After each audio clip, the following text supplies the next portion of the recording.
Okay, welcome to The Actor and the Engineer. My name is Paul James. I am the actor. And I'm Josh Knapp. I'm the broadcast engineer. Here we go. All right. Were you like making sure you were recording? Is that what you were doing? Yeah, and then I was like, am I recording? Yes, I'm recording. Hello. Okay, here we go. And I just didn't give myself a split second in between, so I need transition. Well, I'm all like hypersensitive right now anyway because I got new stuff and yeah, I'm just watching the VU meters, the two little meters going, and I'm like, okay, that's the only thing that's allowing me to calm down a little bit about this recording stuff. So we should be good. Last week was good, so we should be good. All right, so Steven Soderbergh is one of the most prolific artists out there, I would venture to say. And not only did he direct this new movie, he also shot it, was the cinematographer, and he edited it. And he was not a producer, which is weird. I don't know why he wasn't a producer. Maybe it like came to him and he was like a director for hire. I don't know the behind the scenes on that part of it, but he usually produces his movies. But either way, we're going to be talking about No Sudden Move. It's on HBO Max right now. And it stars Don Cheadle and Benicio del Toro as a couple of henchmen, essentially, who get caught up in a job gone bad, and they kind of keep moving farther and farther into this web of intrigue and trying to figure out how, number one, they can get out without getting killed, and number two, if they can actually improve their lives in some way through this whole situation. And it includes a billion actors, all with different names, and good luck keeping them aligned in your mind. So Meaning the characters or the actors? The characters? The character, like just all the names. It's like, oh, I'm going to go talk to John. Oh, okay. Well, Tim is over here. And it's like, wait, hold on. Let's, can we just go with like Don Cheadle and Benicio del Toro? Because I know them. But other than that, I thought it was really cool. It's definitely a noir film set in the late 50s, early 60s, somewhere around there. It's 1954. Okay. And so, yeah, it's got that feel. And I'm going to let you say the first thing about the filmmaking, because I want to see if you noticed anything about the technology used in the filming. Yes, I did. And I was going to ask you about it. It looks like a flattened fisheye lens. As you go, sorry, all of a sudden, as soon as we started recording, I got a frog in my throat. Sorry. I just ate popcorn, so I'm worse. I've got like a little popcorn thing back here, and I'm working on it. So we both got problems. You win because popcorn can be it. You can think it's gone, and then all of a sudden it's there. Yes, I did notice it, and it was unnerving in the best kind of way. It reminded me of what Spike Lee did. It seemed to be, if I'm not mistaken, the shot. If it was a wide shot, and there were people in the corner, right hand and left hand corner, they were elongated looking. They were scrunched and elongated. And if you were to do that to the whole film, that's what Spike Lee does in Crooklyn. So yes, I did notice it. It was unnerving. It made me unsettled. It left me a nauseous feeling. And I liked it because there was a shot, and I believe it's in the very beginning of the film, where Benicio del Toro, who's excellent in this, by the way, is coming out to Don Cheadle's car, who is superb in this, by the way. Whatever he's doing with his voice and the whole tone and cadence and the rhythm that those two have together, I wish it was just them two, like you were saying. I wish it was just the car ride with those two characters, because they're both top notch in this. Anyway, he's coming out of his apartment complex, and there's a shot where the camera is like kind of at the back of Don Cheadle's car, and then Benicio del Toro comes out, and the camera kind of swings around and goes in front of the car, and all the architectural stuff behind them, all the buildings, all of the stuff kind of wobbled as it was going. And I was like, wait, what was that? Did I see that? And sometimes I think it's my imagination, so I will rewind, but I didn't, because something instinctually told me that that was a stylistic choice. Odd as it was right there, usually that kind of trippy, floating, wobbly type thing is done with a drug scene or somebody being drugged or somebody getting punched out and they're getting wobbly and falling down. So my interpretation was that he was going into an uncertain situation that he thought he understood, and that, one, be careful what you wish for, because nothing happens the way that you think it's going to happen. And I think it was to offset the audience at the beginning of the film to let you know this is not going well, so be prepared. Well, hopefully he's trying to get the audience off kilter in the same way that Don Cheadle's character is off kilter at the beginning, where it's like, I'm not really sure what's happening next. I don't know where I'm going, what door I'm going to open next, who's going to be on the other side of it. And so I think that hopefully that's what he's going for. At least that's what I tried to feel. But my problem with it is that it was too much. It was too much. 6 minutes and 30 seconds. I'm just saying. The feeling of what he was doing with the camera, the choices that he made, and the fact that he stuck to those choices. Here's what he did. This is all he did. He just used very specific lenses. They're lenses from the 60s. They're Kowa Prominor lenses. They are wide angle lenses. I mean, they have different focal lengths to them. So it's not like he had like one lens, and it's not like he took the lens from Brazil and just like shoved it on a camera and was like, hey, we're going to shoot everything like this. The lenses have optical distortion on the edges of the lens. That's what they were meant to do. It's purposeful. His choice of the lenses is purposeful. He even used a red camera. I mean, he's been using digital cameras since Che.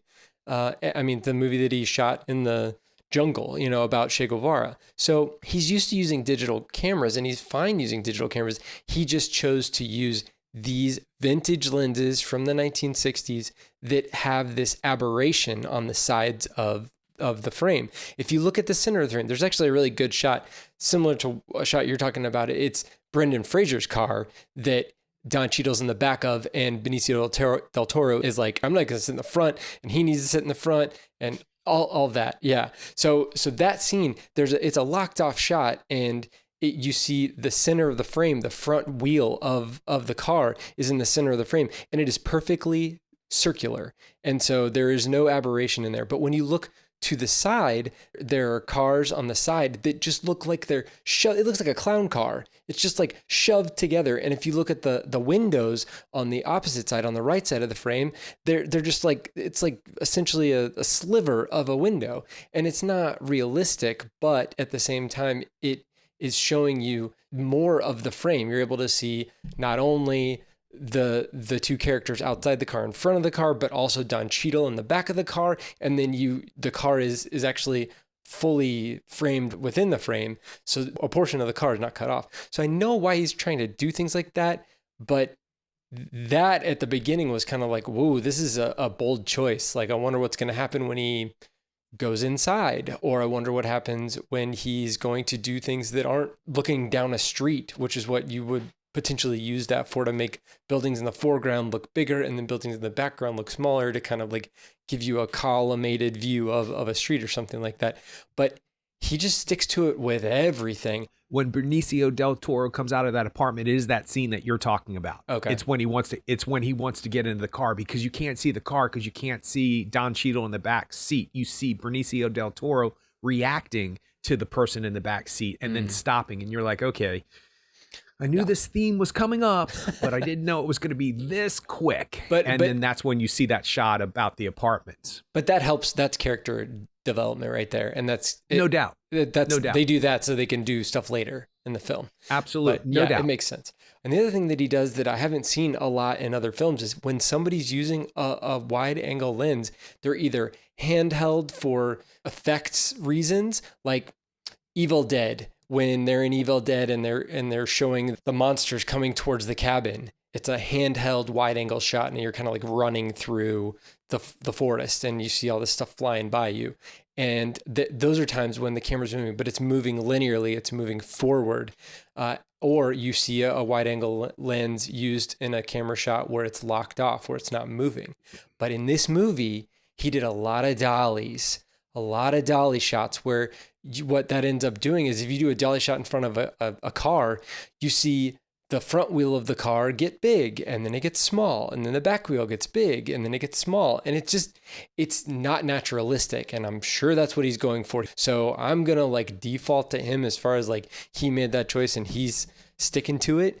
But it, for me, the way that I watch movies and the things that I love about movies, it kind of took me out of the movie and it made me preoccupied with, is he going to still keep doing this the whole movie? And so that was a little bit difficult. Luckily, by the end of the movie, I'm not going to get into spoilers now, but luckily by the end of the movie for me, I was more interested in are these puzzle pieces going to work out, and will Don Cheadle get away with his life, and all of these questions. And so that helped me to push that other stuff aside a little bit. But he was doing things with wide angle lenses that I haven't seen before. It doesn't mean it's never been done before, but in that way, he's a trailblazer for me, in my case, I guess. So he's doing these things that he's essentially breaking the rules of filmmaking by doing this. And if it was just a rando person on the internet, you might be like, maybe you want to take a look at some other movies. But since it's him and we know exactly what he watches every year, he has film knowledge. And so he knows exactly what he's doing. So at that point, I'm going to default to him. And I liked the movie, but it was definitely something that I felt like, for me, it wasn't needed. I felt like the performances were great. Felt like the set pieces were great. The production design was good. It was well shot as far as like exposure and like his choices of color grading and things like that. So, I mean, I don't know. That was my big beef with it, but it wasn't that bad, compared to other movies I've seen. I interrupted you and you were getting ready to say that you wish that you were a lot like me. What do you mean? Like, because I just don't even care about that kind of stuff? It's not that you don't care about it. It's that you will probably have seen more of like character choices and performance choices and line readings, or the way that a performer is able to imbue a character with realism. Ray Liotta, actually. I mean, I know he's good, but what the heck? Like, he's another one of those, like, when I heard Ray Liotta was in this movie, I was like, oh, well, it's probably a small, crappy part, and, we just forget about it. Because I've seen Ray Liotta in other films fairly recently, and it's just, nothing to write home about. But I think it was the part and not the actor. So that is it's like you give the actor a good part and he's going to do well. And so that's the kind of things that I was, that jumped out at me. And so I wish I was able to just be like, weird, wide angle lenses. Okay, whatever.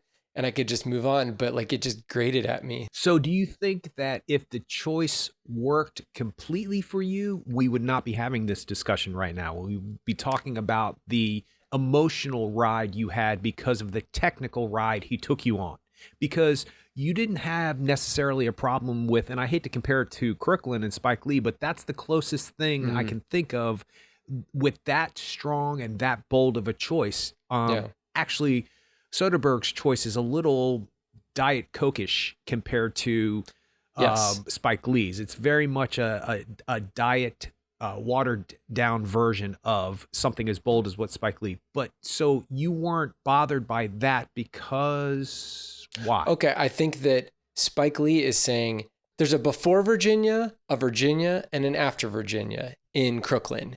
And the Virginia section is completely different, but we have something to compare it to within the same movie. In this movie, it's all the same. And now you can go into this movie being like, I've seen movies, I've seen period pieces, I've seen movies where people look like this, and none of them looked like this. So you can go in and being like, this movie's different. But it wasn't like it was like you need to know about all these other movies separate from this movie to get why this movie's different. And then you need to be cool with that. And then let's move on. He wasn't trying to differentiate scene 1 from scene 2, from scene 3, from scene 4.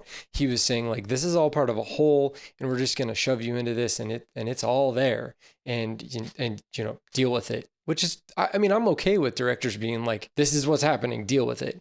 But it's usually either a section of a film, or like, I'm just trying to think of other movies where it would be like a movie where a singular, Locke is one example, the Stephen Knight film that stars Tom Hardy, where he's in a car for an hour and a half. That's a choice. That's a big choice. It's a guy in a car talking on the phone. But in some ways, that is a hindrance to the film. It is a hurdle to jump over. And I think Locke did that. Stephen Knight made that movie an engaging film and an interesting film. And Tom Hardy and the people on the phone with him made great choices, and it was interesting and fun to watch, even though the subject matter wasn't necessarily quote unquote fun, but it was still novel. And so is this movie. This movie is novel based on his lens choice and the way that he moves the camera with these lenses.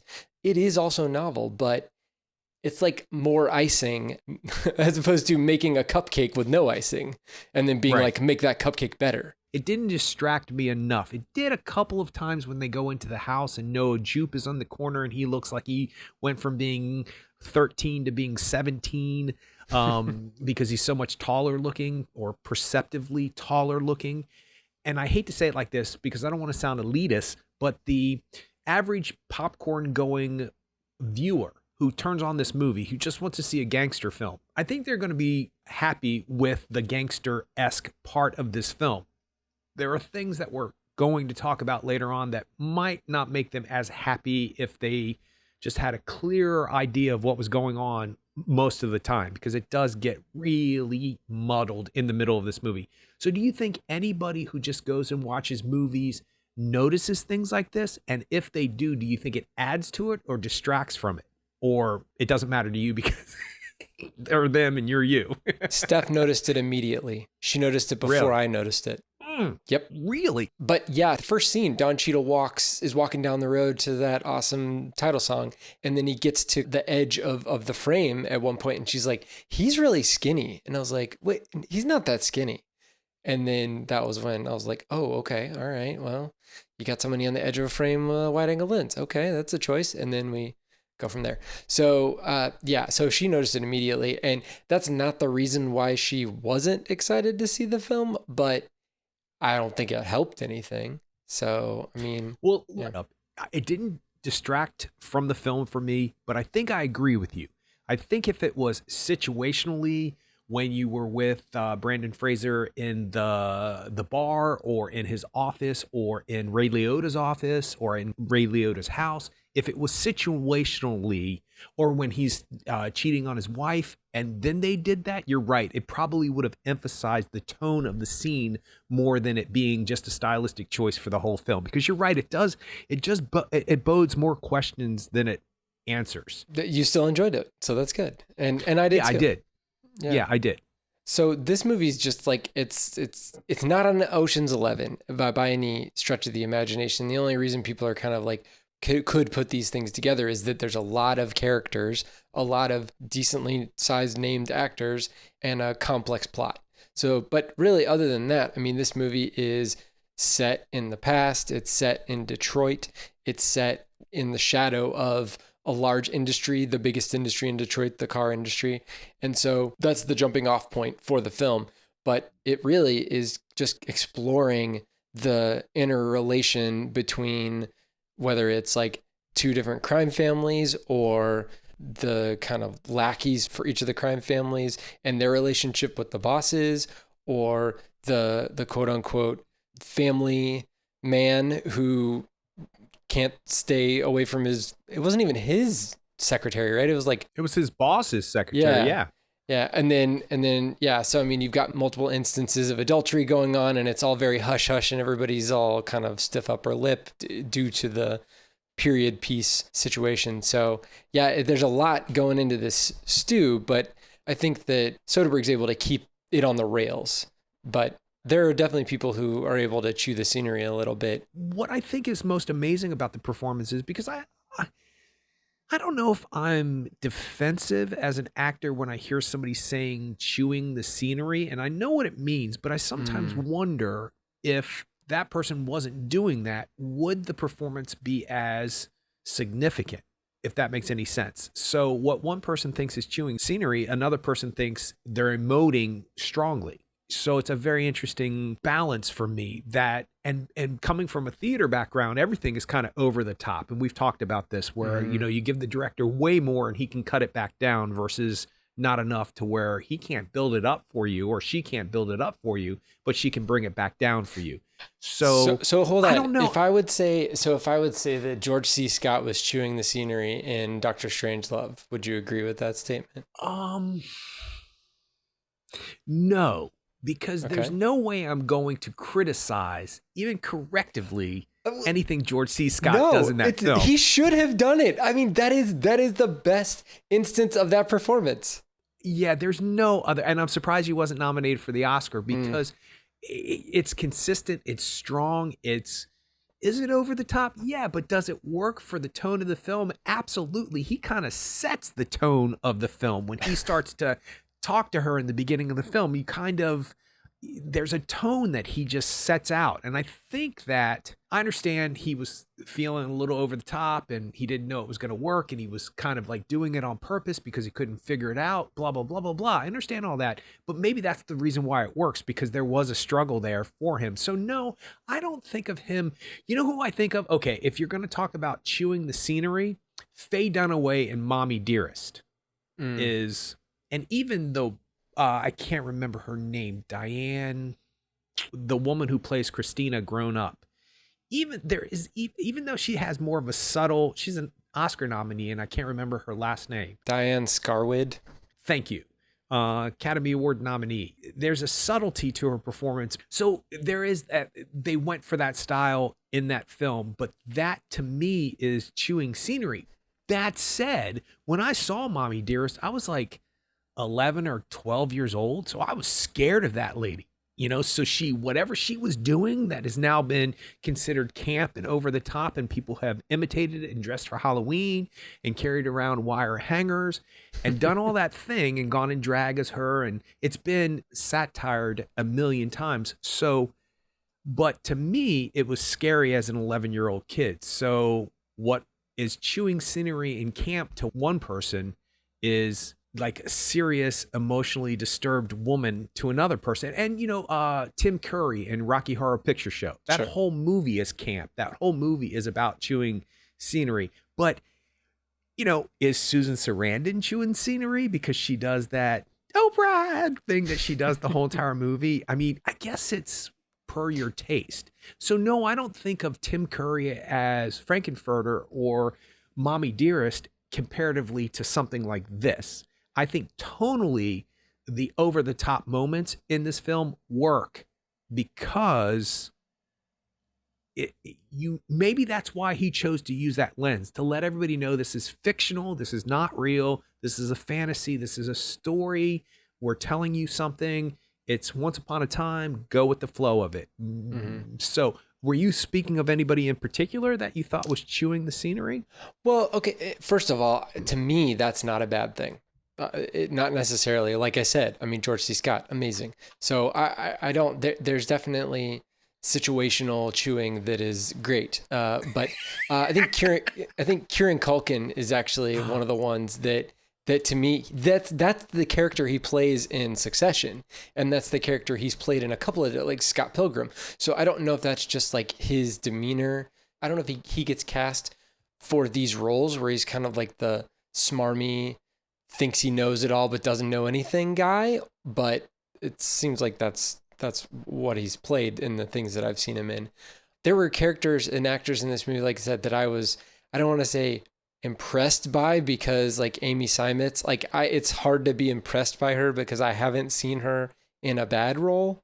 So you kind of expect her to do well, but she did really well in this film. Yes, she did. She's a standout, man. From the moment, I was like, who is she? And I couldn't place it. And then I looked her up and I was like, Upstream Color? No way. And then I saw it. Like I flashed back to who she was in Upstream Color. Amy Seimetz is Sienna Miller. Like she's the new, or a parallel Sienna Miller, because Sienna Miller's still working. But she just melts into a character. And it's like, it doesn't matter what I played last movie or last show or whatever, this is me now. And you can't tell that it's the same actor. That is super impressive to me. She's also a good director, and she's also been the showrunner for Steven Soderbergh's The Girlfriend Experience show for a while. So I think they obviously had a relationship, and it was more than just like, oh, I know you because I cast you in something. I'm sure it's a very tight relationship. I have listened to, not recently, but I listened to an interview with Amy Seimetz, and she talks about kind of her relationship with Soderbergh and how they're able to work together and feed off each other for artistic things. And so, yeah, it's really neat that he's got her in this movie and she Knocks it out of the park. Yeah, she's got the best scene. That's what I was getting ready to say when she's talking to her friend in the backyard. And she's like, let's go away. And she starts the scene by saying something along the lines of, does anybody buy into this? How do you do this? Yeah, how do you do this? And the obvious friend or the obvious best friend doesn't know what she's really talking about. Do you want to listen to it? Yeah, sure. How do you do it? Actually, how does anyone do it? What do you mean? Just anything. All of it. It's this. It's impossible. I was thinking that maybe we could go away somewhere. Who? Us. A trip together somewhere.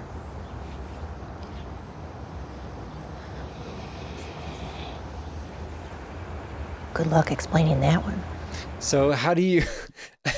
Really, really good. She's like actually really trying good. to talk real. Like she's trying to do like the full on like, no, we need to talk about this. And then the other wife is just like, nope. But she brings her point home by saying good luck with that. Yeah. If you think you don't understand what I'm talking about with all of this and the pearls and high heels and honey, I'm home. If you don't understand what I'm talking about, do you not understand that no one is going to allow two women who have kids and a husband and a house to just go off on vacation together? Like, did people even do that back then? And the fact that she doesn't really get it. And I like the best friend in that scene too. I think she handles it very well. Mm-hmm. She's not trying to be naive. She's not trying to pull the wool over anybody's eyes. She's just thinking she's helping her friend. And that actress is Catherine Banks. Yeah, she knocks it out too. She's very good. Small role, but no small actors. It's amazing to me because I think that theme right there of why is anybody doing any of this thing in the 50s? Why are we conforming to any of this? Nobody's happy. I'm not happy. You know they're not married. They don't have a happy marriage. You could tell that by the way she sits down and she sees him in the morning and she's like, ugh. Like she gives him a look like, ugh. I was good until you walked into the room. And now I'm like, ugh. So that theme and the family theme and the family dynamic was way more interesting than the middle part of this film and closer to the end. The only reason why the end starts to work for me is because you start to put the puzzle pieces together. That said, it was a struggle to continuously follow who and what they were talking about. And I knew very early on, they kept mentioning Frank's name and Frank. If it's Frank, I'm not doing it. Frank. And I was like, well, I better pay attention who this Frank guy is because he's coming back. And something instinctually told me it was Ray Liotta, but I wasn't sure of it. And then they start talking about the other gang leader or the other... Watkins? Yes. It's Bill Duke. Yeah. Yes, thank you. Who's great, who says barely anything in this film, and he's behind sunglasses, and you know what he's thinking the whole time. Really well done. So I knew that I was going to have to pay attention, and I knew I had to remember why Don Cheadle was doing what he was doing and why Brandon Fraser wanted them to do what they were doing. But in the middle of the film, I'm like, wait, why does he need just $5,000? I forgot. I'm not sure. What's happening? So when the end of the film happens, I wanted more of a cathartic experience, but I was frustrated with myself that I wasn't able to pay attention and remember everything specifically that had to do with that final moment. Now, what's interesting is I wonder sometimes about cell phones and iPads and all that other stuff and being able to go to the bathroom when you want to and being distracted at your house and checking Facebook. But I actually got distracted twice because of my responsibilities in my life. And it actually helped me because as I was taking care of whatever the responsibility was, I was refreshing in my memory what just happened, what I think is going to happen, and what I thought was important to remember was going to happen. And that kept me in tune. Now, if I saw this movie in the theater, I have to admit, and this might be me, but I might have checked out about 45 minutes into the film and lost a lot. Because it's complicated. It's very dense. And they talk about these people that you don't meet for a long time. And you don't know why they're doing what they're doing, which is also good. But then when it all plays out, it was just a tad bit difficult for me to figure it out. I mean, I got it. So Steph and I started watching this movie a while back, like right when it came out, the night it came out. And after about 20 minutes, she was like, I don't like this, is boring. And I said, is it boring or is it slow? And the difference being is that if it's boring, that means things aren't going at the pace you want them to go and you're not interested in the things that you've seen already. And if it's slow, it means that you're interested in what's going on screen. It's just not happening at the pace that you would like. So for me, I'm more than happy to watch a slow movie because it's one of those things where it's kind of like bench pressing a heavier weight. It's like it's harder to do than to watch what we were watching tonight, Indiana Jones and the Last Crusade. So that's just an easy movie to watch. So I'm fine watching a movie like No Sudden Move, whereas she thought about it and she was like, no, it's just slow. It's not boring. And then that was after about 20 minutes in the movie. And at about the 45-minute mark, which is where you were talking about, she said, nope, it's boring. And so at that point, we stopped and we watched something else. And then I watched the rest of the movie at some other time. But for her, she was making that mental calculus of, I've now lost interest in what's going on screen, and therefore I have no desire to stick it through.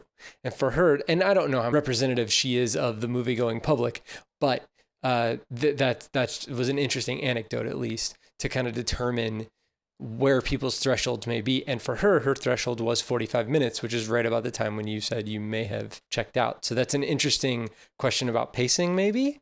And when you're shooting your own movie and you're editing your own movie, like, you are the master and commander of your own ship. So you make it however you want. And once again, he's Steven Soderbergh. So, I'm not going to just tell him that he needs to recut his movie. But at the same time, it's interesting that both you and Steph brought up the 45-minute mark. Well, my thing is, I didn't think the film was slow. I thought that it was dense, and there wasn't enough to connect myself with, or to connect to people they were talking about, to keep me interested by the time I met the people.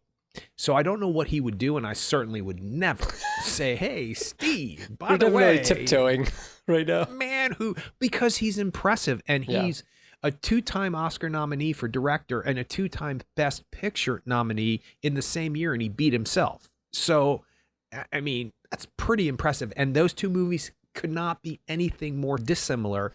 Aaron Brockovich and Traffic. They are polar opposite films, They have a similar tone, and the cinematography is similar, and the choices that he makes in that brown and sepia and blue thing that he does in both of those films. Anyway, I don't mind making an effort. I like the idea of the slow film where you're just not getting enough information that it feels slow, but that's purposeful. And I never want to say, I think a director should dumb something down in order for the audience to be able to follow. That's my responsibility, to follow what I'm being given. And I'm willing to accept that. And I think I'm average in my intake of information. I think I can follow something pretty clearly.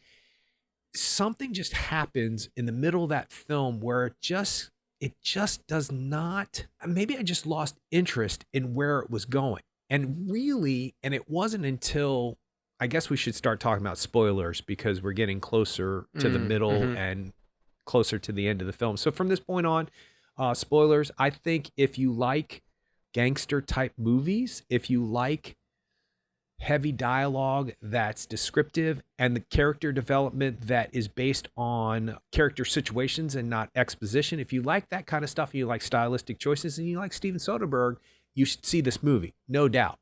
And I think, what I was thinking to myself? I was wondering, how would I feel about this movie if I wasn't going to do a podcast on it? And I'd said to you last week off podcast that we should just watch a couple of movies and then decide to talk about it. But I didn't do that. I decided to watch this movie because I wanted to watch it for the podcast. And, it all adds up. All these actors I like, this director I like. It's just so dense that it's hard to maneuver through it to get to it. And it didn't start popping again until Matt Damon showed up. And when I'm glad you said spoilers. Yes. Absolutely. I knew that was coming because I didn't know he was in this film. Me either. That's the best Matt Damon is surprise Matt Damon. Yeah, it is. And he's very good in this. Yep. Man. And by the way, everybody is, all these actors we've known for 20 or 30 years, they're all in their middle ages and they all look better, in my opinion. They are looking better as character actors. Matt Damon's got a little age on him. He's looking good. Brendan Fraser, he's going to work nonstop if he stays the weight that he is, because I didn't recognize him. I didn't know that was him. I mean, as soon as he starts talking and you look at him, you know who he is. But man, he's developing into a great character actor, and he will eventually become an Oscar nominee because whatever he's doing is way more interesting than when he was the good-looking 20-year-old in these mainstream movies. He's got integrity as an actor. He always has. Gods and Monsters, School Ties with Matt Damon. There's films out there where he showed that he can be an actor. But Encino Man. I almost went, yep, before I thought about it. I don't have a problem with that movie. Okay. I'm not going to watch that movie ever again. And if it's on and some kid I know is watching it, I'll watch it with him. And it's, it's the Three Stooges done with them. Anyway, so I like the fact, I thought maybe he put the weight on for this. He did that for a part. He gained all that weight for a part. He's in a Darren Aronofsky film called The Whale, where he's playing a 600-pound man who lost touch with his family and is now trying to get back with him. I haven't heard much about it, but I know that he gained a bunch of weight, and then he's obviously going to have a lot of prosthetics associated with that too. I wasn't sure what he put the weight on for, because I have seen pictures of him recently, and he doesn't have weight on him. And I don't think he's doing the Robert De Niro thing per se, but I guess he is. Because I didn't know it was for a Darren Aronofsky film, but good for him because he had trouble for a while getting cast. And I love when people just come back and it's no longer about some kind of superficial thing as your looks. And I get it. Hollywood is based on looks, and I want to look the best I want to look, and I want to feel the best that I can feel. But something about the age 45 to 55 where you lose control over that to a degree of how well you can look. I mean, things happen to you because that's what nature has dictated. And sure, you can do everything you want to prevent it, but I find it much more interesting. Ray Liotta's really interesting looking now. His face is so structurally solid and it works for him. And I think Benicio del Toro, I mean, they're all starting to age. Matt Damon, but it's working for them. So I want to make sure that somebody is understanding that I'm not talking about the superficial thing of beauty. I'm talking about how age and weight and character choices add to what you're doing. So watch out for Brendan Fraser and watch out for whatever he's doing with Darren Aronofsky. And I think people are going to be surprised. Somebody who's had such a hard time like Brendan Fraser has had in Hollywood in the last 15 or so years, I'm glad he's now going, hey, I'm an actor. Watch what I can do. As a matter of fact, chewing the scenery, the only scene I think an actor chews scenery in this movie is when he's on the phone with them and he's yelling and screaming at them. Put so-and-so on the phone. Put so-and-so on the phone. Yeah, and you don't even see him. Yeah, right. And it's very over the top, but it's in contrast to what he was doing earlier on in the film. So I think he's doing a really great job. So good for him. I'm happy for him. All right. Well, we get to see Julia Fox again. We saw her in Uncut Gems last. Yep. And she's, she's not playing a similar character. She's playing someone who's unhappy in her marriage and is trying to make something happen. And you can see, since we're into spoilers, you could see why she's unhappy in her marriage, because her husband just like goes to town on her and it just beats her. And it's horrible. And so you can see why she would do what she does in this film, but she just wants to get out, obviously. And she's playing, I guess, especially in a movie like this, which is male centric, she's playing a female character who's trying to have some agency, and she has to play dirty like all the other guys in the film do. So when you compare the Amy Simons character and the Julia Fox character, like Amy Simons isn't getting out, Julia Fox is. And there's a different level of threat and action that they each have to go through. So yeah, it's tough that those are the two choices. You either stay in a loveless marriage or you shoot your way out and try to sabotage your lover. And then in the end, she leaves with nothing. Julia Fox's character, Vanessa Capelli, is the grandmother of the woman in Uncut Gems. The character she's playing in this is very similar to the character she plays in Uncut Gems. And that's fine. That's what you needed in both of those movies. And she's a standout in both of them. She's strong. She is not taking anything. And I love that scene with Ray Liotta and Benicio del Toro, where he's trying to get him to admit that he's sleeping with his wife, Vanessa, because he calls it, Benicio del Toro calls her, oh yeah, you're Veronica, right? Yeah. And I mean, I didn't Everybody even buy sees to that. Yeah, everybody. Even if somebody didn't know the situation, they'd be like, what? Wait.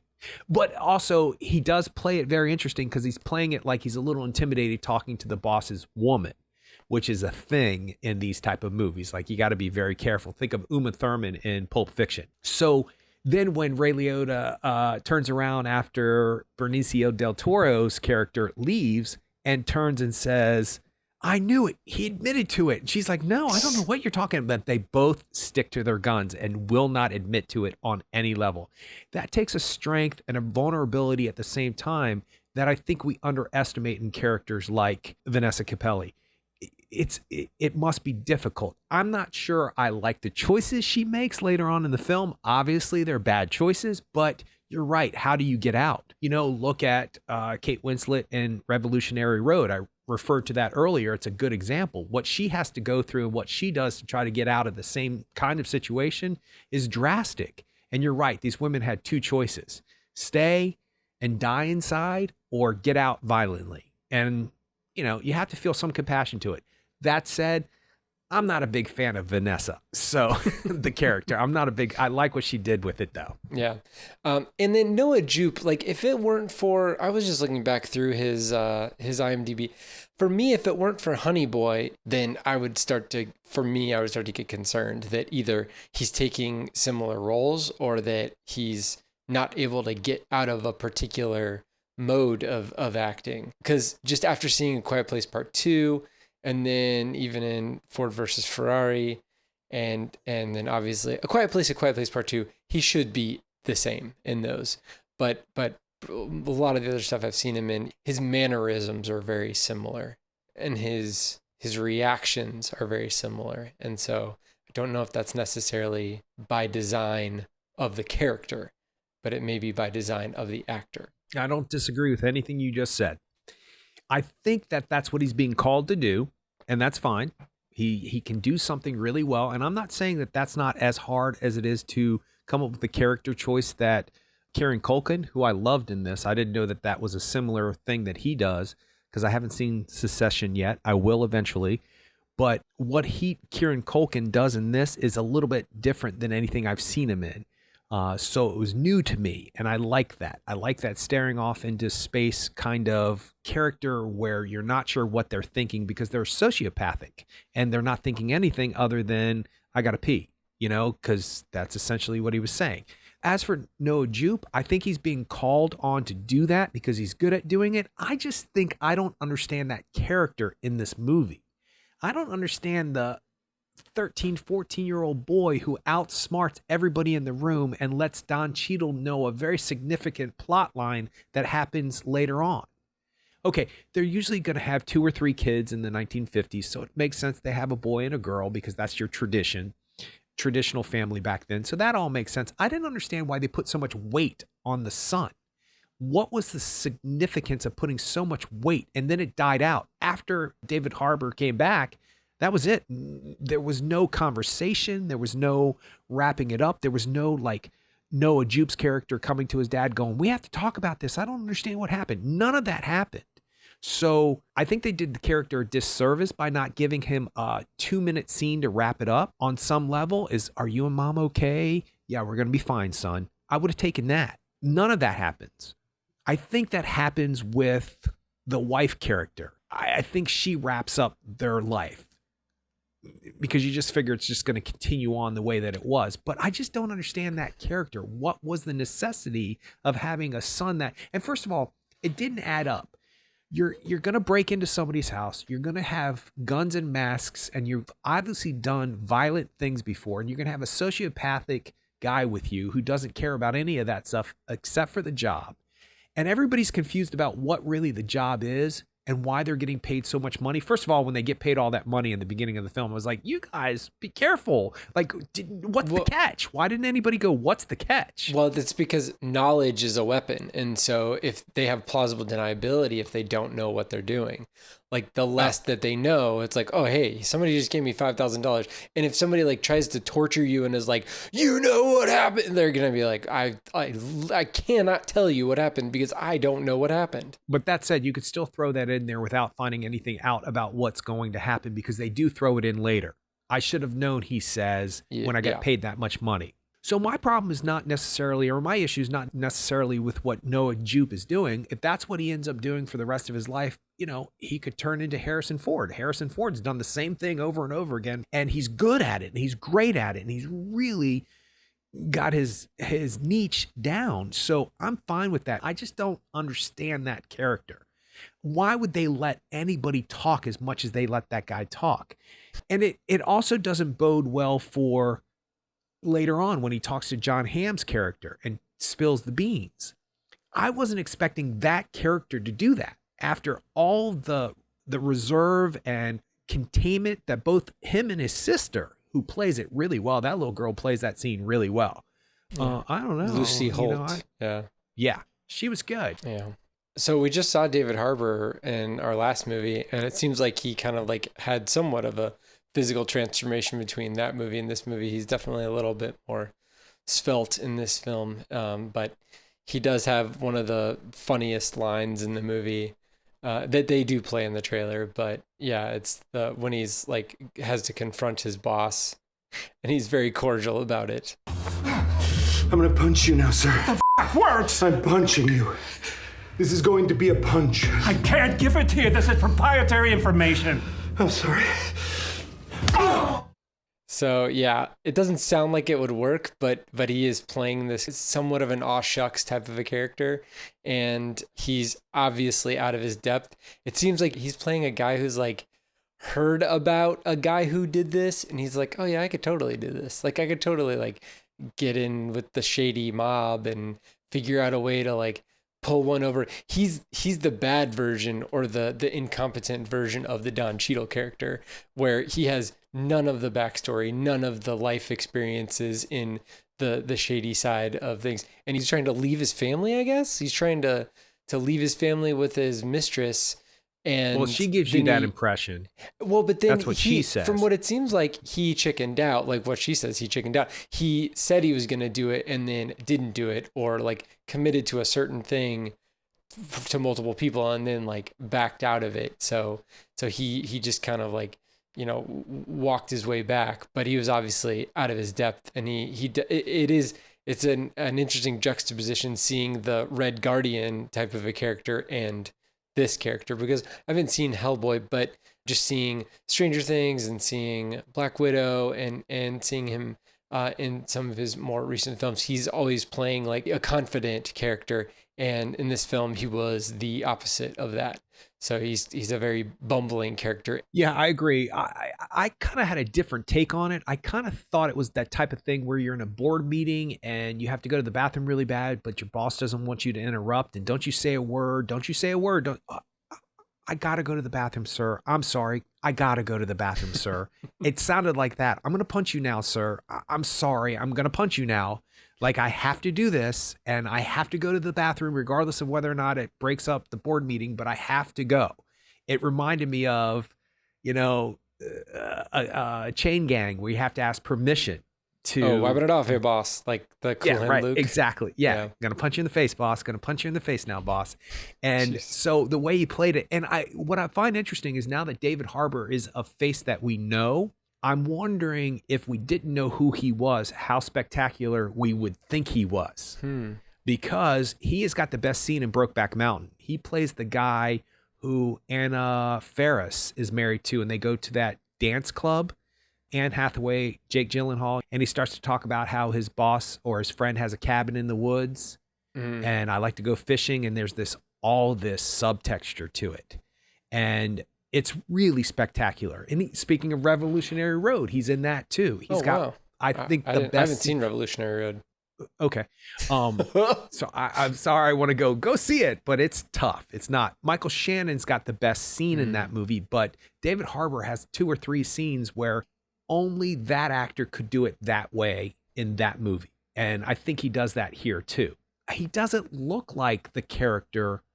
Like, he doesn't come to mind when I think of that kind of middle management guy who just takes and follows the rules and goes with the flow and is chickening out of his whole life and all. He doesn't look like that guy. Okay, so we loved on David Harbour. I loved the woman who played his mistress and his boss's secretary. Do you happen to have her name? I think it's Lauren Reese Mart. What was it about that performance that kind of lit you up? I think she was exactly what you expect her to be.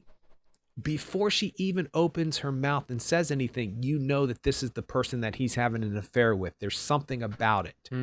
That said, I don't understand that scene between them in the hotel room. What was the difference between that scene and the scene when he's trying to break into his boss's office? All of that happens in the beginning of that scene too. You didn't tell her? Oh, I knew you weren't going to tell her. It all happens in that scene. Did you tell her? I told him. So I couldn't follow that. So it might be my misunderstanding of that scene. And I definitely am curious to watch this movie again, especially after this podcast, to figure out some things. And maybe I lost focus, but there was a moment where I was like, do I need to rewind that scene? Because I'm not sure what I just saw. And that could be me at 10 o'clock at night watching it. I'm just curious because I often hear about actors who think that scenes are insignificant to the narrative, so they rip them out of the movie. And I'm just trying to figure out what it was about that, because then they had the scene later on where I guess you're going to have to return that car. He says something like that to her, and that kind of ties that part of that subplot up. It kind of ties it up. We know that he's going back to his wife. She's going back to her husband. You know, the way that she thought it was going to play out, it's not going to play out, but you know that from the 2 scenes. Anyway. There's another actor in the film that just passed away recently. His name's Craig Mums Grant, and he was a poet and actor. He was in the show Oz, the HBO show. And so I knew I'd seen him from somewhere before, but it has been a while since I've seen Oz, but I did recognize him. And yeah, he passed away. He was shooting a film in Wilmington, North Carolina, actually, and he passed away due to complications with diabetes. So yeah, that's tough that they lost him. But he did have a really good performance in this film as Jimmy, and who's kind of like the guy who you're not sure if he's gonna rat out Don Cheadle's character or not. And he's like a facilitator at the beginning of the film for this job, but then at the same time, it's like, I'm only going to trust him as far as I can throw him type of a character. So yeah, that's a good instinct, because he could not have thrown him far, because he did set him up. Yeah, he did purposely gave him the job and suggested him the job to set him up for Sunglass Guy. Yep. I can't think of Watkins. the characters' names. Yes, thank you. Sorry. I mean, okay. Well, how about Don Cheadle? I mean, Don Cheadle is like, he rocked him in this film. Yeah. And it's hard to say what, you're right. I hate to keep talking about, like, it's not that the accent is the character or anything, in my opinion, but hearing him, and I actually have not seen his Miles Davis film, but in the Miles Davis film, the Miles Davis biopic that he did, where I think he produced it, and he also starred as Miles Davis, he has to activate a particular voice, because Miles Davis famously had vocal issues and had this kind of a gravelly voice, that like an almost unnatural voice. And so he had to do that for his whole performance, which must have been difficult. And in this film, it seemed like it was just natural. Like his choice as to that accent was just natural. It didn't feel forced like his Ocean's 11 accent, which was not great, but it was still funny. The British though. accent? Yeah. The British accent? Yeah. It didn't bother me. Steph and I say that to each other all the time. We say, leave it out, where he's at the beginning of the film when he gets caught. But as a starring vehicle goes, because I mean, you could say that he's obviously the star of this film and he's the main protagonist, and it's kind of nice that he gets away with it, that we don't have this just super depressing ending for him. I'm glad that we got to see John Cheadle go to Kansas City with his $5,000 by the end of this film, because at multiple moments he was on the precipice of just like getting summarily executed, and everybody moves on. In some ways, it's like Soderbergh is like giving you a little morsel of hope, but then he just kind of takes all that away when you see the scene at the end with John Hamm going into Matt Damon's office. So, and you're just kind of like, well, the big guys won again, and that's how it is, I guess. That's how it was in 1954, and it took until 1969 to make all this come to light. So I have questions about all of that. So I agree with you on Don Cheadle. I think the accent was superb. I closed my eyes for a split second when he was talking, and I could not recognize his voice at all. So that's really good. The scene when he's in his the little dorm room or whatever, that the bellhop doesn't want him to be there anymore. Mm-hmm. Does not sound like himself, and in the best kind of way. So yeah, he knocks it out in this movie, and I'm glad he did get away at the end. I would have accepted either answer. If he had gotten out of the back of the car and got shot, I would have accepted any answer. Because I did forget by that point, why did he want the money again? And we talked about this in the beginning of the podcast. It was for him to get land back that was his, but I couldn't figure out the connection between him and Frank and sunglass guy and Watkins, because now no, he's sunglass guy. He's sunglass guy. I mean that with all due respect, because he was scary, and in the best kind of way, in this kind of slow demeanor, take me seriously. Even the way he turned his head was very purposeful, very well done. He's that character is like, I have lived more lives than you know. It is that kind of like depth of character that he doesn't have to say anything. Yeah, I'm not. The temperature's going to rise in the room. It's not going to rise in my pulse. I'm just not. I'm just not gonna. I'm secure with who I am. I talk in a movie with my glasses on the whole entire time, and you can tell exactly what he's thinking the whole entire time. Yep. So double up on that compliment. So I was glad all that happened. What I didn't understand was the themes of the movie all sort of happen close to the end of the movie, and none of them kind of connect to the beginning of the movie. And maybe that's good, but for me, if it's an indictment about the four big motor companies at the time, then that should have been sprinkled in somewhere. Or is that supposed to be a surprise? Or are we supposed to know that because they're talking about, what do they call it? The converter or the catalytic converter. Yeah. Catalytic, right. I didn't know the significance of that. And I guess maybe we're not supposed to know that. And if you do know the history, maybe it rang more true. But then you see John Hamm's character. So was John Hamm legitimately a detective working for the big company, or was he a fake detective working for the company? And was John Hamm the only character who did the right thing the whole entire movie? Because he returns all of the money and he says it wasn't $375,000, it was $406,000. So was that a test? Was he a good guy working for the bad guy? What was happening? But he even gave the extra $50,000 that Watkins gave him. Yes. And he's like, on top of that, you get. And this is the whole lizard that grows its tail back, and that's that whole Matt Damon, Ned Beatty network scene where he's like, I'll give you this money and then it will all come back to me. So excellent comparison. No, I got all that, but is John Hamm a good guy in a bad situation? Or was he legitimately a cop?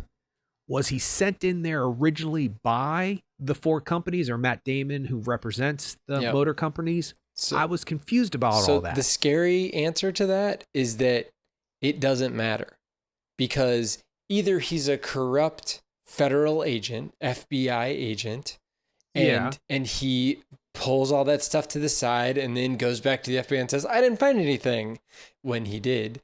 Or he works directly for Matt Damon and the FBI allows it to happen. Both of the options are bad, because he had multiple people with him and he made a presence, some sort of a law enforcement presence in David Harbour's house, and did the whole interviewing and all that stuff. He has an infrastructure behind him, whether it's the Detroit automakers or it's the corrupt FBI segment up there in Detroit. It doesn't matter. They're all in bed with each other at this point in the film. Yes, but was John Hamm's character sent in there to investigate the murder and then it snowballed into something Matt Damon had to get involved in? Or did he get sent there knowing that he was being set up to investigate this for Matt Damon's world? Yeah, I think that it probably had something to do with the fact that they've got eyes everywhere, they've got ears everywhere, and when it does involve the